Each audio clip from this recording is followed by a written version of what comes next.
So in the last few weeks we've had a lot of ladies asking us about these little guys. Some places they're called dummies, half the world call them pacifiers, some places they're called binkies, and a lot of ladies are beating themselves up because they're giving their babies one of these. One lady told me recently they're a product of our lazy Western culture. I don't think so. I think they've been around for a long time. Every culture's had them for many generations. I've read where Inuit Indians used to carve them out of seal bones. I've read where some Polynesian cultures used to carve them out of coral, of all things. I know that a lot of ancient European cultures used to make them out of knotted material. They've always been around in many cultures, many generations. And if a baby is denied one of these, the baby's going to stick its fingers in its mouth or stick its thumb in its mouth. There's always going to be something going on in the baby's mouth. They satisfy the baby's need to be comforted through suckling, and they satisfy the parent's need for good old-fashioned peace and quiet. So why do they have this bad reputation? I know a lot of dentists criticise them because they can or could produce minor tooth or jaw movements in the baby. I've heard that some speech therapists say they can interfere with developing speech patterns, and I've heard that some medical doctors say they can be a source of infection.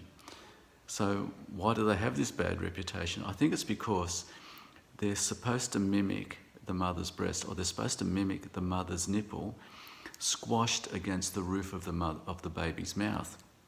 But when a baby is breastfeeding, baby's breastfeeding 4 or 5 times a day in 20-minute bursts, whereas the dummy or the pacifier can be in the baby's mouth for 10 to 12 hours a day. And it's this length of time that is supposed to cause the adverse effects. It's supposed to cause the adverse effects. Now, when selecting a dummy, get one that's flat and rounded, very skinny at the front so you can imagine it wouldn't put any forced pressure on the baby's front teeth.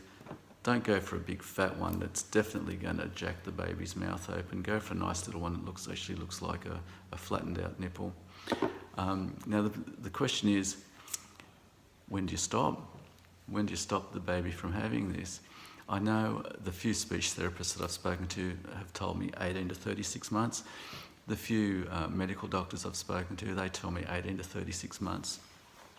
I can't speak for those two specialties, but I know dentists will tell you that any minor tooth or jaw changes that could have happened will definitely grow out and be reversed if the baby has good tongue position and good airways, as long as this is stopped by around 36 months. So don't beat yourself up because you're giving your babies one of these. Remember, the people who are criticising you, they all had these when they were babies as well.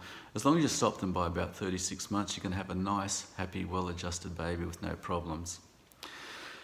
So then the next question is, how do you take it away from the baby in 36 months? Well, that's a whole new question. That's a whole new video.